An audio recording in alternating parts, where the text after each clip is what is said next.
নমস্কার বন্ধুরা। আমরা ইতিমধ্যেই অবগত হয়েছি ডাব্লিউবিসিএস 2023-এর প্রিলিমসের রেজাল্ট বেরিয়ে গেছে।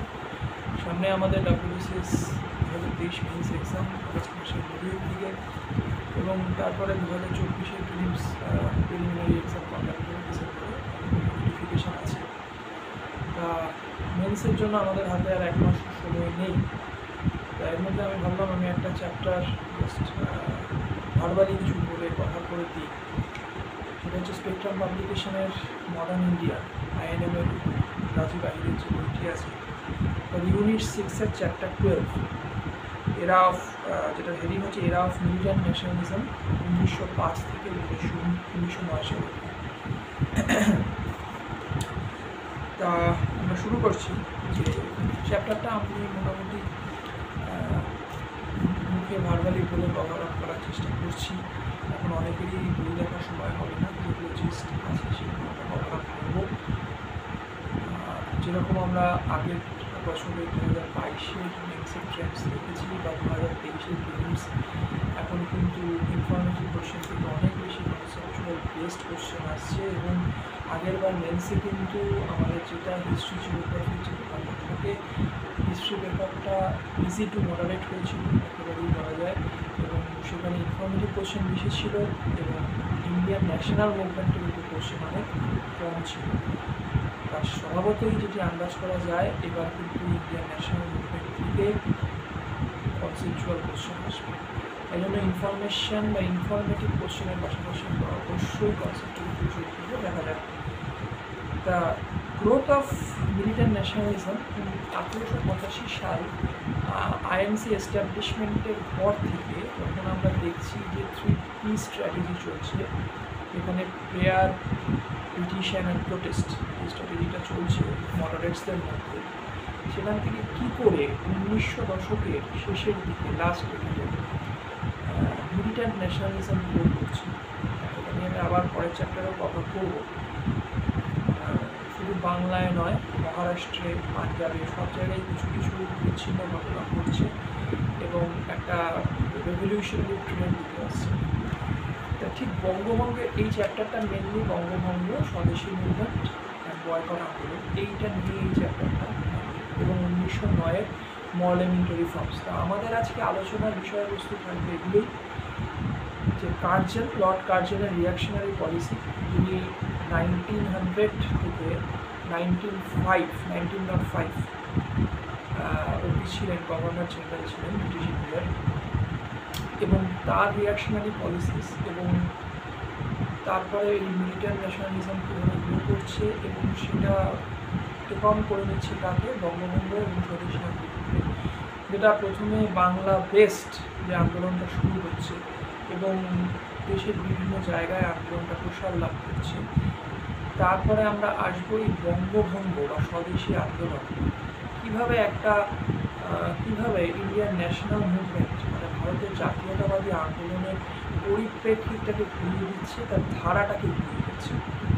এখানে সেইটা নিয়েই বলা হয়েছে, এবং অবশ্যই তারপর 1909-এর কিছু পার্সপেক্টিভ, কেন এটা নিয়ে এই কাউন্সিলস অ্যাক্ট বা আরও যে আগের অ্যাক্টগুলো আছে সেগুলো নিয়ে একটা ডিটেল আলোচনা হবে।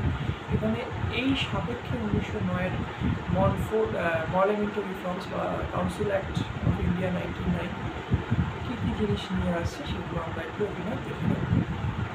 এটা প্রথমেই হচ্ছে যে এই যে মিলিট্যান্ট ন্যাশনালিজম কীভাবে গ্রো করছে, আমরা যদি দেখি 1892 সালে লর্ড কার্জনের, আগেই বলছি আমি, ইন্ডিয়ান কাউন্সিলস অ্যাক্ট, তারপর 1897-এ আমরা দেখতে পাচ্ছি 1898 সেখানে একটা রিপ্রেসিভ অ্যাক্ট আনা হচ্ছে। রিপ্রেসিভ মানে দমনমূলক আইন। ইন্ডিয়ান পেনাল সেকশন 124A-এর আন্ডারে একটি দমনমূলক আইন আনা হচ্ছে, এবং তার সাথে কিছু নিউ প্রভিশন অ্যাড করা হচ্ছে 156A, IPC 156A, দমন বা নিপীড়নমূলক আইন, সেগুলো ইন্ট্রোডিউস করা হচ্ছে। 1899-1899-এ আমরা দেখতে পাচ্ছি যে ক্যালকাটা কর্পোরেশন, কলকাতা মিউনিসিপ্যাল কর্পোরেশনে ভারতীয় সদস্যদের সংখ্যা রিডিউস করা হচ্ছে। 1904, এটা তো কার্জনের সময় পুরোপুরি, যে অফিসিয়াল সিক্রেটস অ্যাক্ট, এবং 1904-এ ইন্ডিয়ান ইউনিভার্সিটিস অ্যাক্ট, ভারতীয় বিশ্ববিদ্যালয় আইন যেটা আনা হচ্ছে, যেখানে ইউনিভার্সিটির উপর অন্যান্য ভারতীয় ফ্যাক্টরির উপর প্রচণ্ড পরিমাণে সরকারি নিয়ন্ত্রণ জারি করা হচ্ছে। এই সময় আমরা যাদের দেখতে পাবো মিলিট্যান্ট ন্যাশনালিজম বা একটা অন্যরকম এক্সট্রিমিস্টদের মধ্যে, তাদের মধ্যে সবচেয়ে অগ্রগণ্য ছিলেন বাল গঙ্গাধর তিলক, ঋষি অরবিন্দ ঘোষ এবং বিপিনচন্দ্র পাল। এই তিনজনকে আমরা মেইনলি দেখতে পাবো, যারা আমাদের বাল গঙ্গাধর তিলক, ঋষি অরবিন্দ ঘোষ এবং বিপিনচন্দ্র পাল। আর পাঞ্জাবে অবশ্যই লালা লাজপত রায় এবং অজিত সিং, তাদের কিছু ভূমিকাও আমরা দেখতে পাবো।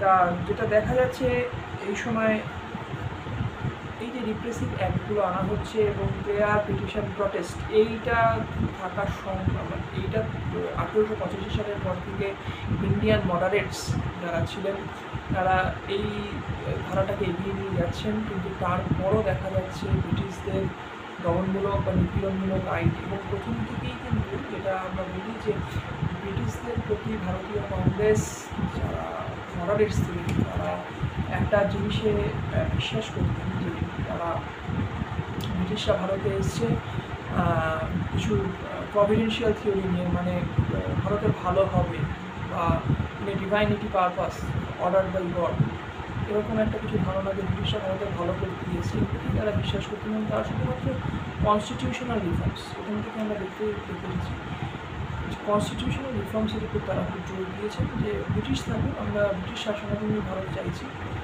এবং তারা কিছু সাংবিধানিক সংস্কার করুক, সমগ্র ভারতবাসীর কথা চিন্তা করুক।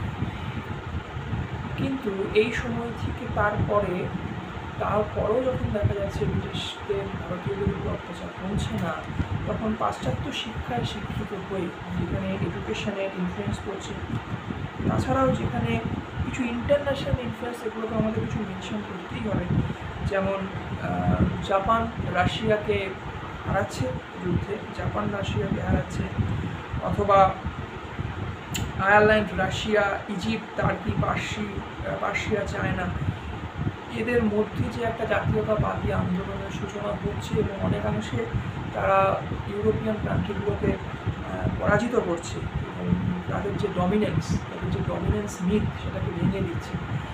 এই যে ইন্টারন্যাশনাল, এই যে পুরো দেশের যে একটা ইন্টারন্যাশনাল ইনফ্লুয়েন্স, সেটাও ভারতীয় শিক্ষিতদের মননে একটা অন্যরকম ছাপ ফেলে গেছে। এবং তারাও ভাবছেন যে না, ব্রিটিশরা ভারতের ভালোর জন্য আসেনি, ব্রিটিশরা ভারতকে শোষণ করতে এসছে, ভারতের ইকোনমিকে আরও বেশি দুর্বল করতে এসছে, এবং আমরাও পারি তাদেরকে ড্রাইভ আউট করতে। এইরকম জায়গা থেকে, এবং আমি আরও যে কিছু জিনিস বললাম, যেমন 1897, 1898, 1904, 19 অফিসিয়াল সিক্রেটস অ্যাক্ট, এই কিছু পরিপ্রেক্ষিতে ভারতে মডারেটের থেকে, নরমপন্থীদের থেকে কিছু চরমপন্থী রাজনৈতিক আন্দোলন, কিছু রিভলিউশনারি অ্যাক্টস, কিছু মিলিট্যান্ট ন্যাশনালিজম গ্রো করতে দেখা যাচ্ছে। এবং এই সময়ে সবচেয়ে বেশি এবং বাল গঙ্গাধর তিলক একটি স্টেটমেন্ট দিচ্ছেন যে যারা আজকের চরমপন্থী, তারা পরবর্তীকালে নরমপন্থীতে পরিণত হবে, এবং যারা অতীতে যারা চরমপন্থী ছিলেন তারা আজকের নরমপন্থী। এইটা বলে তিনি এটাই জেনারেলাইজ করতে চেয়েছিলেন যে চরমপন্থী বা এক্সট্রিমিস্ট যাদের দাগিয়ে দেওয়া হচ্ছে তারা আসলে এক্সট্রিমিস্ট নন, তারা এই ধারা বা এই প্রগতির সাথে উঠে এসেছেন এবং তাদেরকে মানিয়ে নিতে হবে। এবং তারপর আমরা রিয়াকশনারি পলিসি, লর্ড কার্জন তিনি গভর্নর জেনারেল ছিলেন, তার রিয়াকশনারি পলিসিগুলোর ক্ষেত্রে আমরা কিছু জিনিস দেখে নেব। যেমন তিনি এই যে অফিসিয়াল সিক্রেটস অ্যাক্ট বা ইন্ডিয়ান ইউনিভার্সিটিস অ্যাক্ট বা ক্যালকাটা কর্পোরেশন অ্যাক্ট, এইগুলো যে তিনি এনেছিলেন, তিনি ছিলেন লর্ড কার্জন, গভর্নর ছিলেন, এবং সেটি ভারতীয়দের মনে ব্রিটিশদের সম্বন্ধে স্বভাবতই একটি বিপরীত প্রভাব ফেলেছিল। এবং ভারতীয়দের ন্যাশনালিস্ট, ভারতের জাতীয়তাবাদিতা বা ভারতের যে ইন্টেলিজেন্সিয়াকে কার্জন খুব ব্যঙ্গাত্মকভাবে রিফ্লেক্ট করেছিলেন লেটিং অফ গ্যাস, মানে এটি গ্যাস নিষ্কাশন ছাড়া কিছুই নয়, যেমন বেলুন থেকে হাওয়া বেরিয়ে যায় সেরকম ছাড়া কিছুই নয়। এই স্টেটমেন্টটা থেকেও কিন্তু প্রশ্ন আসে যে এটি কোন সময় বা কার দ্বারা এই উক্তিটি বলা হয়েছিল।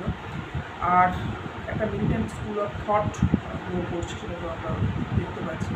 এবং সবচেয়ে লাস্টে সবচেয়ে ডিসিশন, এটা ব্রিটিশ গভর্নমেন্টের decision, partition of Bengal 1903 December 1903 যেটি প্রকাশ করা হয়েছিল পাবলিকলি যেটাকে প্রকাশ করা হয়েছিল এবং বলা হয়েছিল যে তিন প্রভিন্স, যে West Bengal with Bihar and Orissa, যার ক্যাপিটাল থাকবে কলকাতা, আর ইস্ট বেঙ্গল যাকে ঢাকার ক্যাপিটাল করা হবে, এবং আসাম আরেকটি প্রভিন্স হবে। এই তিনটে প্রভিন্সে ভিন্ন করা হবে। এবং বেঙ্গল এত বড় একটা প্রভিন্স ছিল, এটা ব্রিটিশ বলেছিল যে তাদের পক্ষে অ্যাডমিনিস্ট্রেটিভ কন্ট্রোল করা অসম্ভব হয়ে যাচ্ছিল। কিন্তু আসল যে রিজনটা ছিল সেটা হচ্ছিল যে বেঙ্গল মেন সেন্টার হয়ে দাঁড়াচ্ছিল, যেখান থেকে এই রিভলিউশনারি বা জাতীয়তাবাদী ন্যাশনালিস্ট আন্দোলনটা গ্রো করছিল। এবং ব্রিটিশদের সবচেয়ে বেশি ভয়ের কারণ হয়ে দাঁড়িয়েছিল এই মিলিটেন্ট ন্যাশনালিজম। তারা মডারেটকে একভাবে ট্যাকেল করছিল। মডারেটরা অবভিয়াসলি সেফটি ভাল্ব হিসেবে কাজ করছিল।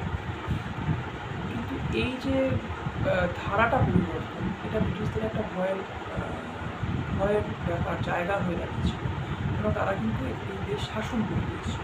এবং সেই জায়গাটাকে মিটিগেট করে দেওয়ার জন্য তারা তিনটে প্রভিন্স ভাগ করে দেয়। এবং বেঙ্গলের যে ভাগটা ওয়েস্ট বেঙ্গল থাকে সেটা হিন্দু মেজরিটি প্রভিন্স হয়, কিন্তু তার সাথে নন বেঙ্গলি অংশ যায়। নন বেঙ্গলি কোথা থেকে আসে, যেমন যদি সেই ভাগটা হতো তাহলে বিহার উড়িষ্যা সেই নন বেঙ্গলিরা চলে আসে। আবার ইস্ট বেঙ্গলে যেখানে বাঙালি বেশি, কিন্তু সেখানে হিন্দুদের লঘু করে দেওয়া হয় এবং মুসলিম প্রভিন্স, মুসলিম ডমিনেন্ট প্রভিন্স হয়ে যায় সেই জায়গাটা। এখানে মুসলিমরা ডমিনেন্ট বলবো না, এখানে মুসলিমের সংখ্যা গুরু হয়ে দাঁড়ায়। আর আরেকটি প্রভিন্স ছিল আসাম। মানে এই যে তারা অ্যাডমিনিস্ট্রেশনের নাম করে যে তিনটে প্রভিন্সে দেখেছিল, সেখানে তারা দুটো জিনিস মাথায় রেখে দেখেছিল একটা হচ্ছে ল্যাঙ্গুয়েজ ব্যারিয়ার। যদি ল্যাঙ্গুয়েজ ব্যারিয়ার থাকে, মানে বাঙালিদের সাথে যদি বিহারি উড়িয়া এদের মিলিয়ে দেওয়া যায়, তাহলে একটা জিনিস আমরা যদি কমিউনিকেশন করতেই না পারি, তাহলে আমরা কিন্তু নিজেদের মধ্যে ভাবের আদান প্রদান করতে পারবো না, এবং একটা জিনিসকে আমরা যে হাইটে নিয়ে যেতে চাইছি সেই হাইটে আমরা নিয়ে যেতে পারবো না। এই হচ্ছে একটা ল্যাঙ্গুয়েজ ব্যারিয়ার তারা ইন্ট্রোডিউস করেছিল। সেকেন্ড হচ্ছে রিলিজিয়ান ব্যারিয়ারটা এখানে ইন্ট্রোডিউস করা। তখন রিলিজিয়ান ব্যারিয়ার আমরা দেখতে পাচ্ছি যে ব্রিটিশরা বরাবরই রিলিজিয়ান ব্যারিয়ার বা এই ধর্মের সাপেক্ষে ভারতকে রাখতে চেয়েছে। আর মেনলি যদি আমরা বঙ্গভঙ্গের পেছনের দিকে তাকাই, তখন কিন্তু মুসলিম মেজরিটি একটা এলিট ক্লাস, মুসলিমদের যেটা অভিজাত শ্রেণী এবং মুসলিমদের শিক্ষিত শ্রেণী, তারা কিন্তু বঙ্গভঙ্গের সাপেক্ষে তাদের নিয়ে যাওয়া হয়েছিল। যেটা আমরা পরে 1906 মুসলিম লীগ গঠন দেখতে পাবো, আগা খানকে দেখতে পাবো, নবাব সেলিমুল্লাহকে দেখতে পাবো, এবং আরও আমরা যেমন আগা খান, নবাব সলিমুল্লাহ, তারপর আরও নবাব মহিসিবুল্লাহ, ওয়াহাবুল্লাহ, এদেরকে দেখতে পাবো। এরা কিন্তু সিমলা কনফারেন্সের পরে তারা মুসলিম লীগ সংগঠন করেছিলেন, যার প্রধান শর্ত ছিল ব্রিটিশরা তাদের কনস্টিটিউশনাল প্রভিশনগুলো দেখবে, সাংবিধানিক সংস্কার তাদের কথা মাথায় রেখে করবে, এবং অবশ্যই মুসলিম লীগকে এনশিওর করতে হবে যাতে মুসলিমদের যারা ইন্টেলিজেন্সিয়া, মুসলিমদের যাদের মুসলিম মেধা, মুসলিমদের যারা উচ্চশিক্ষিত, তারা যেন এই ন্যাশনাল মুভমেন্ট থেকে দূরে থাকে, কংগ্রেসের থেকে বিরত থাকে। এই জিনিসটা ছিল মেইন ফান্ডামেন্টালস। তাই জন্য মুসলিম মেজরিটি প্রভিন্স যদি ভাবতে পারি, তাহলে মুসলিম অ্যাপিসমেন্ট হবে, এবং অবশ্যই কী হবে, কংগ্রেসের যে মধ্যে থেকে যে একটা আলাদা ধারা বেরিয়ে আসতে চাইছে, সেই ধারাটাকে একদম মিটিগেট করে দেওয়া যাবে। এই নিয়ে আমরা দেখতে পাই যে অ্যান্টি পার্টিশন একটা ক্যাম্পেইন শুরু হয় 1903 সালের পরে। তখন জুলাই 1905 জুলাই একটা পাবলিকের প্রোটেস্ট বা অ্যান্টিপ্যাথি, এগুলোকে সব কিছু ইগনোর করে ব্রিটিশরা ঘোষণা করে যে তারা বাংলাকে ভাগ করতে চলেছে জুলাই 1905। এবং অগস্ট 1905 একটি বিরাট বয়কট রেজলিউশন পাস করে ক্যালকাটা টাউন হলে একটা বিরাট সভার আয়োজন করা হয়, এবং সেখানে সেই সভায় প্রচুর লোক জড়ো হয়েছিল। এবং সেটার ফলো করে অক্টোবর 16, 1905 এটা সিল মারা হয়, পার্টিশনে ফর্মালি কেম ইনটু ফোর্স। এই পার্টিশনে স্ট্যাম্প মারা হয় বা পার্টিশনকে ইমপ্লিমেন্টেশন হয় ব্রিটিশদের তরফ থেকে। এবং তারপরে আমরা জানি আমরা সোনার বাংলা কবিগুরু রচনা করেন, বন্দে মাতরম গাওয়া হয়, রাখি বন্ধন উৎসব পালন করা হয়, একদিন অরন্ধন উৎসব পালিত হয়েছিল এবং সুরেন্দ্রনাথ ব্যানার্জি এবং আনন্দমোহন ঘোষ একটি সভা আয়োজন করেছিলেন এবং সেই সভাতে তখনকার সাপেক্ষে তখনকার পর্যন্ত সবচেয়ে বেশি লোক জড়ো হয়েছিল এবং 50,000 টাকা, তখনের 50,000 টাকা কিন্তু কয়েক ঘন্টার মধ্যে জড়ো করা গেছিল। এগুলো কতগুলো আমি ফ্যাক্ট বললাম, এগুলো ফ্যাক্টচুয়াল প্রশ্ন। এই জিনিসগুলো যেমন কবে প্রথম ঘোষণা হয়েছিল, আমরা এখন দেখতে পাচ্ছি ডাব্লিউবিসি বা পিএসসি, WBPSC আমাদের প্রচণ্ড কনফিউজ করছে, এমন কিছু কোশ্চেন দিচ্ছে এবং এবারও আমরা দেখতে পেয়েছি আমাদের 5-6টা প্রশ্ন অনেকে এক একটা সোর্স তুলে দিয়েছে এবং পিএসসি একটা সার্টিন সোর্স তুলে দিয়েছে। তা আমি এই স্পেকট্রামের সোর্সটা থেকেই বলছি যে 1903 সালে ফর্মাল ঘোষণা করা হয় বঙ্গবন্ধু, 1905 সালে জুলাই মাসে সেটাকে আবার পাবলিক অ্যানাউন্সমেন্ট করা হয়, 1905-এর অক্টোবর 16ই অক্টোবরে সেটা অফিসিয়াল স্ট্যাম্প এবং ইমপ্লিমেন্টেশন পায় এবং তারপরে এই সভার আয়োজন করা হয়। 1905-এর অক্টোবর থেকে কিন্তু সেটা আসলে কার্যকর হয় 16ই অক্টোবর থেকে, এটা মাথায় আমাদের রাখতে হবে। এবার 3টে ইন্ডিয়ান ন্যাশনাল কনফারেন্সের 3টে বার্ষিক সম্মেলন আমাদের খুব ইম্পর্টেন্ট কিন্তু মাথায় রাখতে হবে।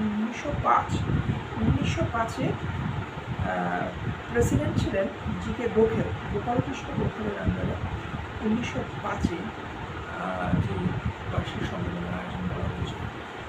সেখানে অনেক চর্চার পরে সেখানে খুব জাস্ট একটা নর্মাল টোনে বঙ্গভঙ্গের সাপেক্ষে বা অ্যান্টি পার্টিশন, যেটা বঙ্গভঙ্গের ইসে বঙ্গভঙ্গের বিপক্ষে যে আন্দোলন চলছে তাকে সাপোর্ট করে এবং স্বদেশী মুভমেন্টকে সাপোর্ট করে একটা রেজলিউশন পাস করতে হয়। কিন্তু এতে কিন্তু যারা ইন্ডিয়ান ন্যাশনালিস্ট তারা কিন্তু খুশি ছিলেন না, যারা চরমপন্থী তারা খুশি ছিলেন না এবং তারা মেনলি চেয়েছিলেন যে এখানে একটা 1905 সালে একটা জোরদার রেজলিউশন পাস করা হবে এবং বঙ্গভঙ্গ স্বদেশী এবং বয়কট আন্দোলন, স্বদেশী মানে আমাদের দেশের পণ্যকে গ্রহণ করে নেওয়া আর বয়কট মানে বিদেশি পণ্যকে বর্জন করা, বিদেশি দ্রবণকে বর্জন করা। এবং তারা মেনলি চেয়েছিলেন না যারা চরমপন্থী ছিলেন, এক্সট্রিমিস্ট বা ইন্ডিয়ান ন্যাশনালিজম, তিলক, বালগঙ্গাধর তিলক, অরবিন্দ ঘোষ বা বিপিনচন্দ্র পাল বা লালা লাজপত রায়ের মতো তারা চেয়েছিলেন, বিশেষ করে অরবিন্দ ঘোষ, যে এটাকে বাংলার বাইরে ছড়িয়ে দিতে হবে এবং বয়কট আন্দোলন শুধু বয়কট নয়, বিপিনচন্দ্র পালও যেটা বলেছিলেন প্যাসিভ রেজিস্ট্যান্স নিয়ে আসতে হবে। প্যাসিভ রেজিস্ট্যান্সকেও আমরা বয়কট বলতে পারি এবং নন কোঅপারেশন আনতে হবে, যে ব্রিটিশদের স্কুল কলেজে আমরা ভর্তি হব না, ব্রিটিশদের কোনো রুল রেগুলেশন মানব না, ব্রিটিশ কাউন্সিল থেকে আমরা বরখাস্ত মানে যেগুলো আমাদের প্রভিন্সিয়াল বা ইন্ডিভিজুয়াল লেজিসলেটিভ কাউন্সিল আছে সেখান থেকে আমরা রেজিগনেশন দেবো, আমরা অফিস কাছারি থেকেও আমাদের ব্যাংক উইথড্র করব এবং ব্রিটিশকে একটা স্টেট অফ কনভেনশন আমরা ফেলে দেবো যে we are on total incorporation with you, এবার তুমি তোমার স্টেটকে নাম করো। এই বার্তাটা বিপিনচন্দ্র পালের থেকে প্যাসিভ রেজিস্ট্যান্স, যেটা পরে গান্ধিয়ান পলিসিতে সেটা নন কোঅপারেশন মহাত্মা গান্ধীজি ব্যাপকভাবে ইউজ করেছেন পরবর্তীকালে, কিন্তু সেটা কিন্তু তখন অ্যাকসেপ্টেড হয়নি। আরও যেগুলো মনে রাখতে হবে 1906 সালের কলকাতা অধিবেশন, যেখানে দাদাভাই নওরোজি সভাপতিত্ব করেছিল, এবং 1907-এর সুরাট অধিবেশন, যেখানে মডারেট আর এক্সট্রিমিস্ট ফাইনালি স্প্লিট হয়ে গেল। এই তিনটে নিয়ে আমি বলছি।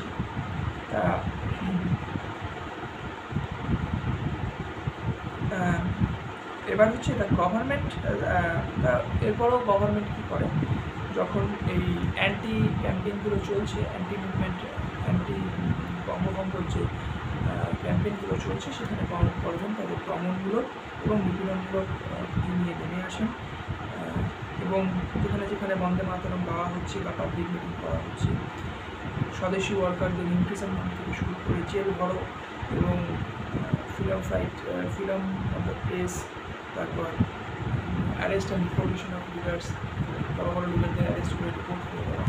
1908-এ আমরা বিভিন্ন বালগঙ্গাধর তিলককে ডিপোর্ট করে দেওয়া হয় বাংলাদেশ জেলে। Suppress of freedom of the press, প্রেসের ফ্রিডমকে সাপ্রেস করে দেওয়া হয়, এগুলো চলছে। তারপরে যেটা হয়েছে যে extremist DFA call for a passive resistance in mission, আমি বললাম।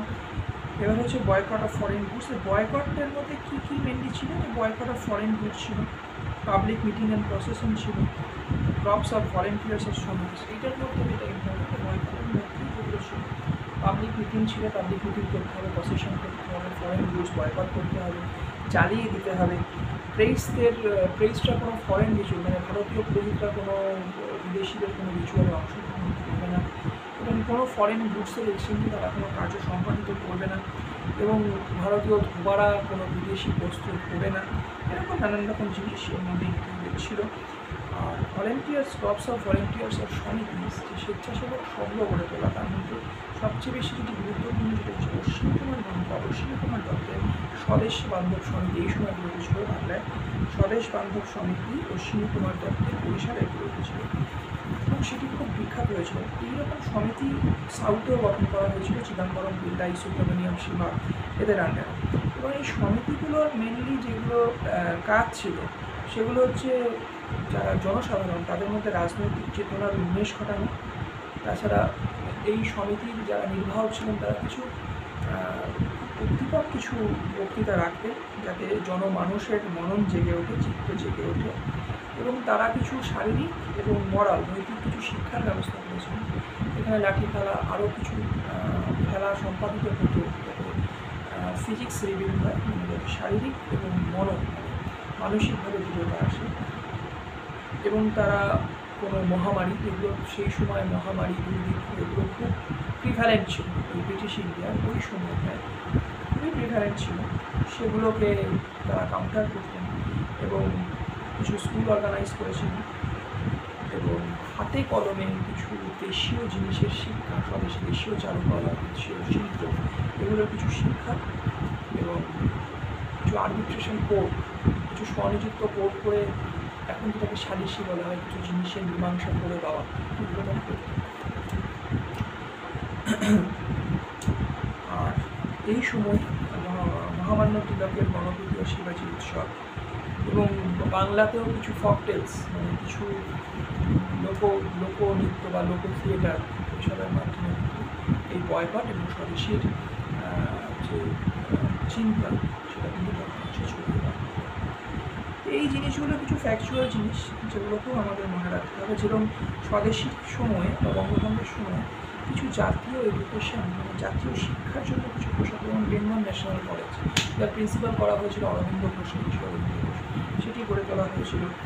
তাছাড়া national council of education August 15, 1906 গড়ে তোলা হয়েছিল, এবং বলা হয়েছিল শিক্ষা সবসময় মাতৃভাষার মাধ্যমে দেওয়া হবে, তার জন্য ফান্ড রেজ করা হয়েছিল। বেঙ্গল ইনস্টিটিউট অফ টেকনোলজি গড়ে তোলা হয়েছিল, এই জিনিসগুলো করা হয়েছিল। কিছু কবি, যেরকম রবীন্দ্রনাথ ঠাকুর, দ্বিজেন্দ্রলাল রায়, মুকুন্দ দাস, সৈয়দ আবু মোহাম্মদ, আরও অনেকে, এরা এগিয়ে এসেছিলেন। নন্দলাল বোস এই সময় ভারতীয় শিল্পকলায় দারুণ প্রভাব ফেলেছিলেন, এবং তিনি প্রথম স্কলারশিপ পেয়েছিলেন Indian society of oriental art, এটি 1907 সালে স্থাপন করা হয়েছিল। তিনি এখান থেকে প্রথম স্কলারশিপ পেয়েছিলেন Indian society of oriental art, যেটি 1907 সালে স্থাপন করা হয়েছিল। এটাও উপলব্ধি করা হয়েছিল ভারতীয়দের মাধ্যমে। তা এই ছিল। এবং সায়েন্টিস্টদের মধ্যে জগদীশচন্দ্র বোস, প্রফুল্লচন্দ্র রায়, এনারা তখন প্রমিনেন্ট হয়ে গেছিলেন। এবং এই যে মাস পার্টিসিপেশন, এটা দেখা যাচ্ছিল আস্তে আস্তে বেঙ্গল ছাড়িয়ে মহারাষ্ট্র, পুনা, সাউথ ইন্ডিয়া, এইসব জায়গায়ও ছড়িয়ে পড়ছিল। মুসলিমদের মধ্যে আমি বললাম যেটা, কিছু মুসলিম যেরকম তাদের মধ্যে কিছু নাম আছে, যেরকম ব্যারিস্টার আবুল রাসুল, লিয়াকত হোসেন, গাজনবী মৌলানা আজাদ, তারা কিন্তু এই বৈপ্লবিক আন্দোলনে যোগদান করেছিলেন। কিন্তু যেরকম ঢাকার নবাব সৈয়দুল্লাহ আগা খান, তারা কিন্তু যোগদান করেননি, তারা বিরত ছিলেন। এবং ডিসেম্বর 1930, 1905 বা 1906ও বলা যায়, অ্যান্টি কংগ্রেস ফ্রন্ট হিসাবে মুসলিম লীগ কিন্তু গড়ে উঠেছিল ঢাকাতে। তার আগে যেটা হচ্ছে, এই সব জিনিসের চাপে 1906 থেকে 1908 প্রচুর স্ট্রাইক হয়েছিল যুদ্ধে, আমরা যদি লেবার আনরেস্ট ট্রেড ইউনিয়নেও দেখি, সেখানেও আমরা অনেক কিছু দেখতে পাবো। এবং 1905-এ 250 জন বার্ন কোম্পানির শ্রমিক তারা এর বিরোধিতায় কিন্তু রেজিগনেশন দিয়েছিলেন বা কাজ ছেড়ে বেরিয়ে এসেছিলেন। এবং তাদের মেন কথা ছিল যে সেখানে ডেডিকেটেড ওয়ার্ক কালচার, সেখানে খুব নিম্ন শ্রেণী, ভারতীয়দের জন্য খুব নিম্ন শ্রেণীর ওয়ার্ক কালচার রাখা হয়েছে। জুলাই 1906-এ ইস্ট ইন্ডিয়ান রেলওয়ের মধ্যে স্ট্রাইক দেখা যায় কর্মচারীদের মধ্যে, এবং রেলওয়ে ম্যান ইউনিয়ন তৈরি হয়। 1906 থেকে 8-এর মধ্যে অনেক যুদ্ধের স্ট্রাইক দেখা যায়। এতেও অগ্রগণ্য ছিলেন সুব্রমণিয়াম স্বামী, চিদম্বরম পিল্লাই। সাউথের স্ট্রাইক করে হয়েছিল তুতিকোরিন এবং তিরুনাগরীতে। পাঞ্জাবের ক্ষেত্রে এর নেতৃত্বে ছিলেন তারা রাজপথ রায়, আদিত সিং। এই জিনিসগুলো কিন্তু আমরা দেখতে পাই। এবং এর ফলে আমরা স্টুডেন্ট ইন্ডিয়ান ইউনিভার্সিটিস অ্যাক্ট যখন আনা হলো কার্যকর, তখন থেকে স্টুডেন্টরা এর উপর ইনভলভ হয়ে পড়ে তার আগে থেকে। তারপর ওম্যান সেকশন এবং গিয়ে কিছু সেকশন অফ জমিনদার্স, তারাও কিন্তু এই আন্দোলনের মধ্যে ইনভলভ হয়ে পড়ে। এবং লাস্টে আমরা দেখতে পাই যে ব্রিটিশরা বাধ্য হয়ে 1911 সালে এই পার্টিশনকে ক্যান্সেল করে দেয়, পার্টিশনকে সরিয়ে দেয়। বাংলাকে আর ভাগ করা হয় না ইস্ট বেঙ্গল ওয়েস্ট বেঙ্গল হিসাবে, পূর্ব বাংলা বা পশ্চিমবঙ্গ হিসাবে বাংলার আর ভাগ হয় না। কিন্তু বিহার উড়িষ্যা ভাগ হয়ে যায়, বিহার উড়িষ্যাটা আলাদা প্রভিন্স হয়ে যায়, এবং আসামকে ভাগ করে দেওয়া হয়। বাংলাই থাকে, যার কারণে মুসলিমদের যারা এলিট ক্লাস, যারা ব্রিটিশদের উপর ভরসা করে মুসলিম লীগ তৈরি করেছিল এবং ভেবেছিল তারা একটা মুসলিম মেজরিটি প্রভিন্স পাবে ইস্ট বাংলায়, যেটা পূর্ব বাংলায়, সেটা তাদের যখন হয় না, তারা পরবর্তী ব্রিটিশদের উপর ক্ষুব্ধ হয়। এবং তাদের অ্যাপিসমেন্টের জন্য মেনলি কলকাতা ক্যাপিটাল সরিয়ে দিয়ে দিল্লিতে ক্যাপিটাল স্থানান্তরিত করা হয়, যেহেতু দিল্লিটা ছিল মুসলিম গড়ি এলাকা। যেহেতু মোগল সাম্রাজ্যের ক্ষেত্রে আমরা দেখতে পাই দিল্লি ছিল, আমাদের রাজধানী ছিল, তাহলে সেই জায়গাটা থেকে দিল্লিকে সরিয়ে ক্যাপিটাল রাজধানী স্থানান্তরিত করে কলকাতা থেকে দিল্লিতে করা হয় মুসলিমদের সান্ত্বনা দেওয়ার জন্য। আচ্ছা, এইবার যে আন্দোলন 1905 থেকে যে আন্দোলনটা খুব বেশি মাত্রায় শুরু হয়েছিল মিলিটারি ন্যাশনালিজমে, নানান জায়গায় নানান রকম জিনিস ইন্ডিয়ান রেভলিউশনারিজ তারা শুরু করেছিলেন, সেই সম্বন্ধে এই বৈপ্লবী আন্দোলনের কিছু জিনিস আমরা পরে আরও ডিটেলসে করব। এবং আলিপুরদুয়ার আমরা আরও কিছু জিনিস রাসবিহারী ঘোষ তার আগে কন্ডাক্ট করেছিলেন, 1911 থেকে আবার কন্ডাক্ট করেছিলেন। এই যে জিনিসগুলো মেনলি বাংলা, পাঞ্জাব, মহারাষ্ট্র এইসব জায়গায় যে শুরু হয়ে গেছিল, যেটা ব্রিটিশদের মানে রাতের ঘুম নিয়ে নিয়েছিল, সেই জিনিসগুলো কিন্তু 1908 সালে ইচ্ছা করে সেই জায়গাটাকে ভেঙে দেওয়া হয়। 1908 সালে সেই জিনিসগুলো আস্তে আস্তে প্রচলিত হয়। জিনিসটা পিকে ছিল 1906 থেকে 8। কেন 8 সালে আমরা দেখতে পাই বাল গঙ্গাধর তিলককে রিপোর্ট করা হচ্ছে মান্দালয় জেলে 6 বছরের জন্য। তিনি শুধুমাত্র কিশোর, যেটা মারাঠা ভাষায় তার নিউজ পেপার ছিল, সেখানে তিনি একটি স্টেটমেন্ট দিয়েছিলেন। ক্ষুদিরাম বসু আর প্রফুল্ল চাকি আলিপুরদুয়ার মুজফ্ফরপুর কেসে যে বোন মেরেছিলেন, এবং যাকে হত্যা করার ছিল তিনি হত্যা না হয়ে অন্য দুজন মারা গেছিলেন, সেই একটা স্টেটমেন্ট দিয়েছিলেন। এবং তিনি বলেছিলেন যে যদি এগুলো স্বদেশ আমাদের না দেওয়া হয়, স্বরাজ্য না দেওয়া হয়, তাহলে এই জিনিসগুলো আরও বাড়তে থাকবে। এবং প্রত্যেকটা মানুষেরই একটা পেশেন্স আছে, এটা করে হয়তো স্বরাজ্য আনা যাবে না, কিন্তু এই জিনিসগুলো হচ্ছে মানুষের ক্ষোভের বিরুদ্ধে। এইটার নিয়ে কোনো ট্রায়াল ছাড়াই তাকে উইদাউট ট্রায়াল রিপোর্ট করা হয় মামলার জন্য স্বরাজ্য।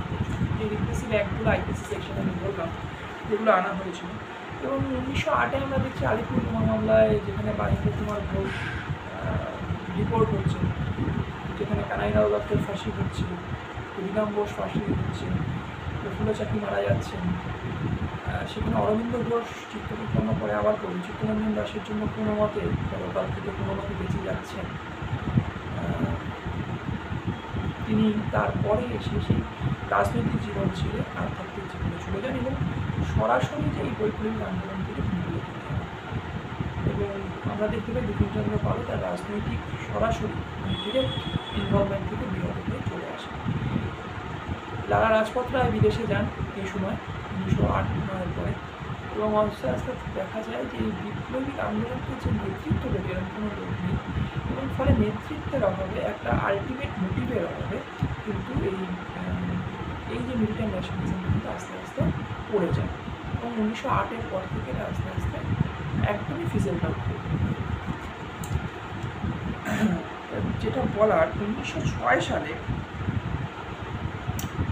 যে সভাটা হয়েছিল, যেটা দাদাভাই নওরোজি করেছিল, সেই সভাতে কিন্তু প্রথম সেলফ গভর্নমেন্ট বা স্বরাজ্য বা স্বদেশ দেওয়ার কথা বলা হয়েছিল, কিন্তু স্বদেশের ডেফিনেশন এইটা নিয়ে আমি বলা কিন্তু স্বদেশের ডেফিনেশন নিয়ে কিন্তু কেউ ক্লিয়ার ছিল না। অরবিন্দ ঘোষের কাছে স্বদেশ ছিল একরকম, বাল গঙ্গাধর তিলকের কাছে স্বদেশ ছিল ইউনাইটেড কিংডম, অস্ট্রেলিয়া, কানাডার মতো একটা হোম রুল, তার কাছে একরকম ছিল। অরবিন্দ ঘোষের কাছে স্বদেশ মানে ছিল পুরোপুরি ফ্রি, একটা ফ্রি স্টেট, যে সব রকমের কোনো কান্ট্রির ডমিনেন্স থেকে ফ্রি। তাহলে এক একজনের কাছে স্বদেশের ডেফিনেশন এক এক রকম ছিল, এবং স্বরাজ্য কথাটা উল্লেখ করা হলেও তার কোনো আলটিমেট ডেফিনেশন কিন্তু 1906 রাখা হয়। আর 1906 বয়কট, স্বদেশী আন্দোলন এগুলোর সমর্থন রেজলিউশন আছে, এবং স্বদেশীর বিরুদ্ধে যে আন্দোলন চলছে তার সঙ্গে তার সমর্থন করে রেজলিউশন হয়েছে। কিন্তু 1906 থেকে, আচ্ছা এইখানে আমি এটার প্রথমার্ধ শেষ করছি, আমি এটার সেকেন্ড পার্টটা ভিডিও